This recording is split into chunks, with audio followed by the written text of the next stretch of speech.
సమయపాలన ఉండాలి. మనకి ముందు అవసరమైపోయి కొన్ని జాగ్రత్తలు ముందే పడాలి. ముందే నేర్చుకొనుండాలి. వనవాసం చేశారు. ఇందాక చెప్పారుగా.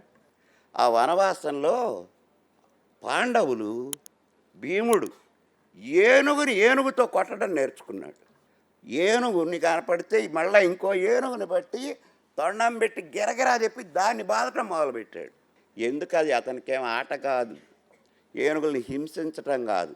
రేపు అతను అక్కడ మంచి ప్రతిజ్ఞలు చేసి వస్తాడు. దుర్యోధనుడి తొడలు విరగ్గొడతా అన్నాడు.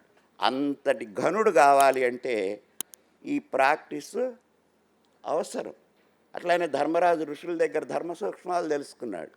అర్జునుడు విజయయాత్రలు జైత్రయాత్రలు కాకుండా విజయయాత్రలు చేసి తీర్థయాత్రలు చేసి మంచి మంచి అస్త్రాలు సంపాదించాడు.